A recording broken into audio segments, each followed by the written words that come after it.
Tugasku menemanimu.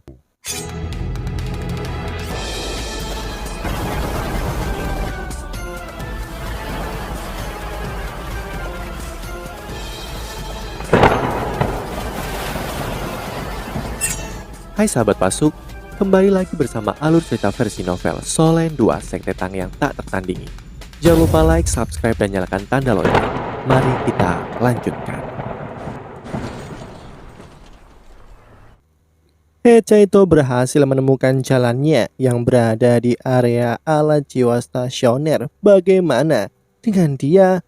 Selain alat-alat jiwa stasioner, ia telah belajar segalanya, pengetahuan yang sangat besar. Dia serap menyebabkan dia menjadi sangat lelah. Dia benar, dia perlu membuat pilihan untuk memutuskan jalan yang cocok untuknya. Jika dia terus seperti ini, dia mungkin tidak bisa menjadi prajurit tertinggi. Jika ada yang salah, ia bahkan mungkin kewalahan dalam pengetahuan alat jiwa yang kompleks dan canggih. Yu Hao merasa sangat bebas ketika dia menemukan semua ini. Dia berdiri dan membungkuk ke arah Keke. Terima kasih. Keke melompat kaget. Hei, apa kamu baik-baik saja? Apakah kau sakit di kepala? Yu Hao sedang dalam suasana hati yang baik sekarang. Perasaan tidak bahagia sebelumnya telah hilang. Aku baik-baik saja. Aku hanya memikirkan sesuatu yang membuatku bahagia. Kamu benar. Tapi aku bukan insinyur jiwa pertempuran jarak dekat. Aku seorang insinyur jiwa tipe perang sampai tingkat tertentu. Keke terpana. Insinyur jiwa tipe perang, ini pertama kalinya aku mendengarnya. Apa maksudmu? Yu Hao menjawab. Insinyur jiwa tipe perang meneliti alat-alat jiwa yang ada untuk tujuan perang, terutama menggunakan alat pertarungan jarak dekat dan alat jiwa jarak jauh tertentu. Tapi efeknya lebih untuk jarak dekat. Dia telah memberikan segalanya untuk rencana tentara tertinggi. Setelah dia menemukan pertanyaan yang sangat penting ini, dia segera menemukan arahnya. Namun dia tidak bisa menceritakan semuanya pada Keke. Dia telah memilih pertempuran jarak dekat sebagai arah utamanya. Adapun serangan jarak jauh, dia akan membutuhkan Hechaito untuk mendukungnya. Dengan chemistry mereka, gelar insinyur jiwa tipe perang secara teknis menjadi milik mereka berdua. Keke berkata, berhati-hatilah agar tidak terlalu bersemangat. Yu Hao bertanya padanya, senior, jalan apa yang kamu pilih? Keke tampak dalam suasana hati yang lebih baik setelah Yu Hao memanggilnya senior. Dia dengan bangga mengatakan, aku memilih untuk menjadi seorang insinyur jiwa tipe pertempuran jarak menengah. Jika aku tidak khawatir merusak laboratorium, apakah kau pikir kau akan menang? Kalau tidak, ketika aku menembakkan meriam kepadamu, kamu tidak akan bisa mengurus diri sendiri selama sisa hidupmu. Setelah mencerna kata-katanya dan mengingat meriam besar yang dibawanya pada saat itu, Yu Hao samar-samar mengerti apa arahnya. Yu Hao menghela nafas dalam hati. Sekolah senjata roh Akademi Strike tidak membuat perbedaan yang jelas seperti ini. Seharusnya insinyur jiwa digolongkan seperti halnya seorang master jiwa. Dia harus menyampaikan berita ini dengan cepat. Seluruh perjalanannya ke sini menjadi bermanfaat. Dengan penemuan ini, saat dia berpikir, aroma kental melayang. Dia dan Keke tertarik pada aroma ini. Wow, sangat harum. Keke bergegas menuju Juicy. Matanya menjadi cerah. Juicy melirik Keke dan tertawa. Mereka selalu menertawakanku karena rakus. Tetapi kamu tidak jauh berbeda dariku. Hanya saja kau pandai menyembunyikannya. Keke tertawa. Aku akan tahan dengan apapun yang kamu katakan sekarang lebih cepat. Aku sekarat karena kelaparan.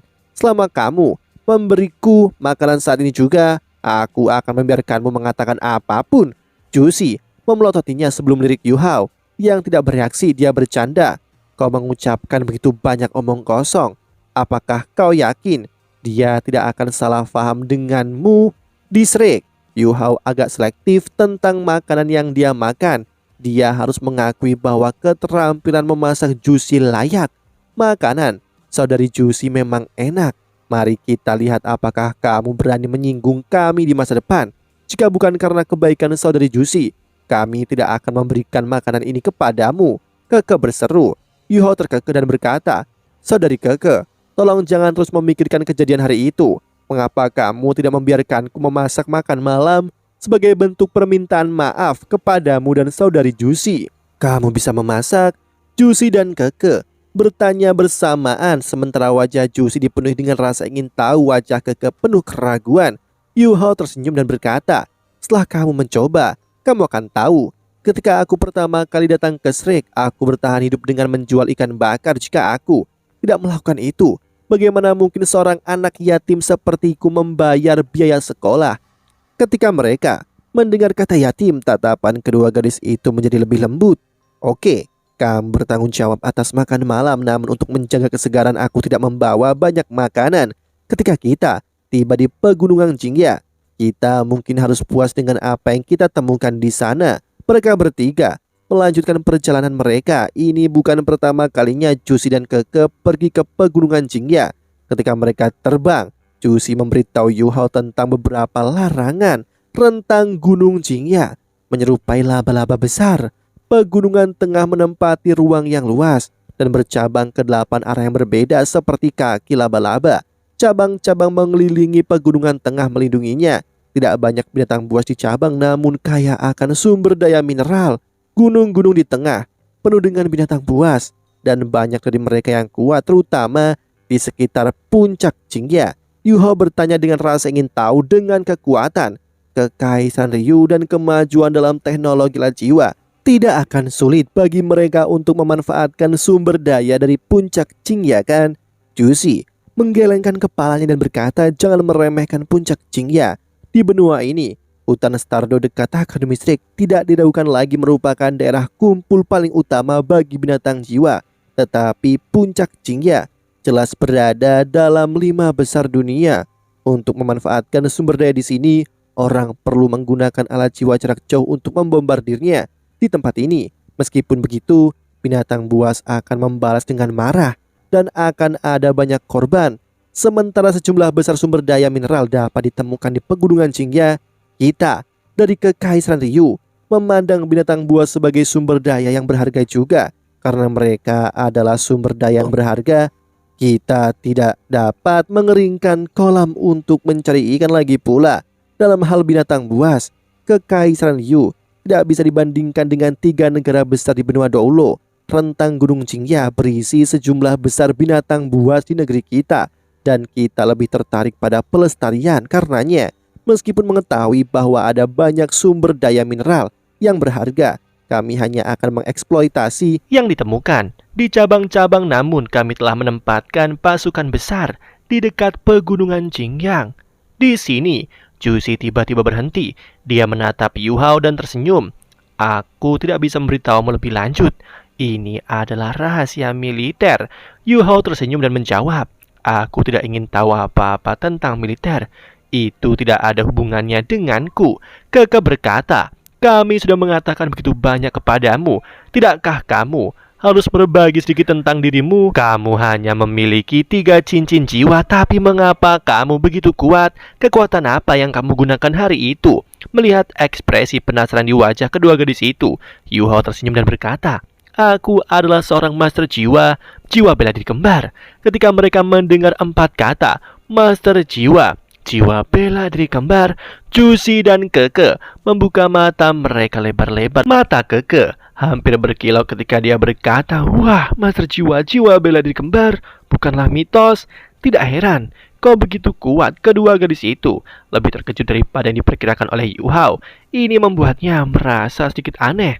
Apakah tidak ada master jiwa, jiwa bela diri kembar di Kekaisaran Ryu? Juicy menggelengkan kepalanya dan berkata, tidak. Aku bisa yakin dalam sejarah Kekaisaran Ryu tidak pernah ada master jiwa, jiwa bela diri kembar. Bahkan di benua Doulo itu dianggap sangat langka. Keke lebih bersemangat ketika dia berkata, katakan, apa perbedaan antara 2 jiwa bela dirimu? Apa jiwa bela dirimu? Jiwa bela diri utamaku adalah tipe spiritual, dan jiwa bela diri keduaku adalah tipe S.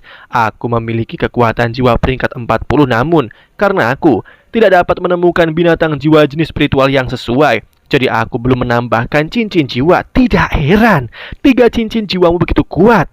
Juicy berkata dengan kaget, kamu tidak hanya memiliki 2 jiwa bela diri, tetapi kekuatan jiwamu juga berada di peringkat 40. Jiwa bela diri tipe spiritual itu memang langka. Bahkan sekolah telah mencari seorang master jiwa tipe spiritual. Meskipun aku tidak tahu untuk apa mereka mencarinya. Jantung Yu Hao tidak berdetak. Dia menyadari bahwa ini adalah pilihan yang tepat untuk mengikuti kedua gadis ini. Mungkin Guru Xuan akan lebih berhati-hati dan mencegahnya mengetahui terlalu banyak tentang pekerjaan bagian dalam Akademi Teknik Kekaisaran Ryu. Tetapi Jushi dan Keke jauh lebih terbuka terhadapnya. Apapun yang mereka katakan tanpa berpikir akan membantunya. Jadi apa keterampilan jiwamu, terutama yang mendistorsi sinar cahaya di sekitarnya, membuatku tidak bisa membidikmu dengan jelas? Keke bertanya dengan rasa ingin tahu. Jushi mengerutkan keningnya dan berkata, Keke, adalah tabu untuk bertanya kepada seorang master jiwa tentang keterampilan jiwanya. Namun, Yu Hao menjawab dengan acuh tak acuh. Itu adalah salah satu keterampilan jiwa pelengkapku yang disebut sebagai gangguan spiritual. Melalui kekuatan spiritualku, aku menggunakannya untuk mempengaruhimu. Siapapun yang berada dalam radius gangguan spiritualku akan menurunkan akurasi. Hanya mereka yang kekuatan spiritualnya lebih tinggi dariku yang akan kurang terpengaruh. Keke menindaklanjuti dengan bertanya lagi, jadi berapa radius dari gangguan spiritualmu? Yu Hao tersenyum dan tidak menjawab. Dia tidak bisa menjawabnya, ini adalah rahasia sejati. Jushi menatap Keke yang menjulurkan lidahnya dan berhenti bertanya. Jelas dia tahu bahwa dia juga sudah berlebihan. Ketika langit barat berubah menjadi senja yang indah, mereka akhirnya mencapai tujuan mereka.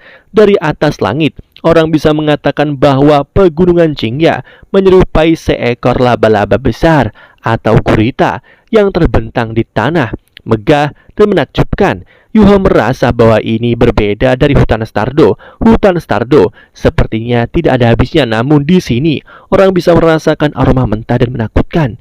Dalam hal kedalaman, itu tidak bisa dibandingkan dengan hutan Stardo, namun ini jelas lebih agresif. Kita akan beristirahat di dekat sini untuk malam ini, dan besok kita akan mencoba alat jiwa. Pada saat yang sama, kita akan mencoba keberuntungan dan melihat apakah dapat menemukan binatang jiwa yang cocok untukmu, kata Jushi. Mereka bertiga mendarat beberapa ratus kilometer jauhnya dari kaki Gunung Jingya. Mereka memasang tenda di sana. Keke memandang Yu Hao yang dengan tergesa-gesa mendirikan tendanya sendiri dan berkata sambil tersenyum, aku ingat seseorang mengatakan bahwa ini waktunya pertunjukan malam. Jangan mengecewakan kami. Yu Hao terkekeh dan berkata, tentu saja, biarkan aku bersiap. Harap tunggu sementara aku melihat apakah ada bahan yang cocok di dekat sini. Semakin segar semakin baik. Saat dia mengatakan itu, Keke dan Jushi melihat cahaya keemasan berkedip dari matanya. Saat mereka melihat sinar keemasan, jantung mereka berdetak kencang. Mereka masih bisa mengingat dengan jelas kekuatan yang dipancarkannya. Yu Hao melihat ke kejauhan dan perlahan berbalik. Dia memperluas bidang pandangannya. Keke bertanya pada Jushi dengan suara rendah, langit gelap. Apakah dia menggunakan matanya untuk mencari makanan? Tanpa menunggu Jushi untuk membalas, sosok Yu Hao berkilau. Dalam sekejap mata, dia menghilang. Jushi menjawab dengan suara rendah, dia memang kuat. Sebelumnya, aku berpikir bahwa seorang master jiwa tidak dapat dibandingkan dengan seorang istri jiwa dengan peringkat yang sama. Namun melihatnya sekarang, gagasan ini tampaknya menggelikan. Bahkan sekarang kita belum melihatnya menggunakan keterampilan jiwa yang kuat. Dengan kecakapan bela dirinya sendiri, ia mampu membuat kita tidak berdaya. Aku berani mengatakan bahwa di alam liar dan dengan jarak yang cukup, bahkan kita berempat tidak akan mampu menjadi lawannya. Keke mengangguk dan berkata, terutama gangguan spiritualnya menargetkan kita para insur jiwa. Aku hanya berharap jangkauannya tidak terlalu lebar. Jushi tertawa dan berkata, dia bukan musuh kita yang sebenarnya, lagi pula dia hanya siswa pertukaran dari Shrek. Siapa yang tahu, mungkin kita bisa belajar sesuatu darinya. Namun, apakah kita benar-benar akan memakan makanannya? Keke terkikik dan berkata, bocah itu besi keras memasak untuk kita meskipun telah mencicipi masakanmu. Yang berarti bahwa ia harus relatif terampil, bukan? Jika kita tidak mencoba, bagaimana kita tahu? Siapa tahu mungkin kamu akan menemukan tujuanmu, menemukan kekasih yang bisa memasak. Jushi batuk dan wajahnya memerah. Jangan mengutarakan omong kosong. Dia tidak setua itu. Jika kamu perhatikan dengan seksama kulitnya, kamu akan melihat bahwa meskipun ukuran tubuhnya, wajahnya, rambut-rambut lembut di sisi bibirnya baru saja mulai tumbuh. Saat mereka berbicara, Yu Hao kembali. Tangan kanannya tampak memegang sesuatu. Karena hari sudah gelap, mereka tidak bisa melihat apa itu. Kemudian dia menyibukkan diri Juicy dan Keke tidak memperhatikan binatang buas apa yang ditangkap Yu Hao ketika mereka memperhatikan yang bisa mereka lihat hanyalah potongan-potongan daging. Setiap potongan daging telah diiris rata. Setelah beberapa saat api menyala, dia menoleh untuk melihat dua gadis yang menatapnya dan berkata, "Ayo senior, dan bersiaplah untuk pesta dagingku. Harus dimakan segera setelah siap untuk mempertahankan rasanya. Bakar dagingnya, lalu makan dengan saus. Ayo mulai." Saat dia mengatakan itu, Yu Hao menggunakan garpunya untuk mengambil sepotong daging dari dahan. Daging itu dimasak di atas api, dan daging itu mendarat di mangkuk Juicy. Di bawah cahaya dari api, wajah Juicy dan Keke memerah, terlihat agak tergoda. Makanlah selagi panas, rasanya paling enak begini seperti yang dikatakan Yu Hao. Sepotong daging kedua sudah siap. Itu jatuh ke mangkok Keke. Keduanya memasukkan ke dalam mulutnya, mengunyahnya sebentar, dan itu meleleh dan pergi dengan lancar ke tenggorokannya. Aroma dan tekstur yang halus hampir membuat Juicy dan Keke menggigit lidahnya. Ini sangat enak. Tidak seperti Juicy yang makan daging dengan linglung, Keke tidak bisa menahan diri untuk tidak melompat ketika dia mencicipi dagingnya. Dia sangat bersemangat rasa ini. Juicy tampak linglung, tetapi dia merasakan emosi yang tak terlukiskan di dalam hatinya. Air mata mengalir pipinya, dan dia memandang Yu Hao dengan cahaya yang sangat berbeda. "Ada lagi yang ingin kalian makan?" Yu Hao bertanya pada kedua gadis itu sambil memakan potongan daging terakhir. Keke menepuk-nepuk perutnya yang sedikit membuncit dan berkata, "Ini sangat enak, sungguh rasanya luar biasa, tapi aku tidak bisa makan lagi." Saudara Juicy, mengapa kamu menangis? Kenapa matamu merah?" Yu Hao yang telah mencurahkan seluruh perhatiannya untuk memasak dan Keke yang telah mencurahkan seluruh perhatiannya untuk makan menyadari bahwa Juicy tidak dalam keadaan normal. Matanya bengkak dan merah. Dengan hati-hati dia memasukkan potongan daging terakhir yang diberikan Yu Hao ke mulutnya dan mengunyahnya dengan lembut. Dia tidak membalas Keke, tetapi malah bergumam pada dirinya sendiri, "Rasa ini benar-benar rasa ini. Aku pikir aku tidak akan pernah mencicipinya lagi." Keke melihat keadaan pikirannya yang sedikit tidak stabil dan bergegas ke sisinya. Dia meraih lengannya dan bertanya dengan cemas, "Saudari Juicy, apakah kamu baik-baik saja?" Juicy dengan lembut menurunkan mangkuk di tangannya dan mengangguk. Dia memandang Yu Hao dan suaranya yang hangat terdengar serak ketika dia berkata, "Terima kasih Yu Hao karena membiarkanku mencicipi masakan ayahku lagi." Yu Hao tidak mengharapkan Juicy mengatakan sesuatu seperti ini. Ekspresi terkejut melintas di wajahnya saat dia berkata, "Hah? Ayah?" Juicy mengangguk. "Ayah adalah juru masak terbaik. Aku lahir di kota kecil perbatasan kekaisaran. Ibu adalah wanita tercantik di seluruh kota. Dan ayah membuka sebuah restoran kecil yang sangat baik." Ayah berkata, "Kegembiraan terbesar dalam hidupnya adalah memasak untuk ibu. Makananmu terasa seperti milik ayahku. Meskipun aku belum mencicipinya dalam 1 dekade, aku tidak akan pernah melupakannya." Duka kini memenuhi mata Juicy.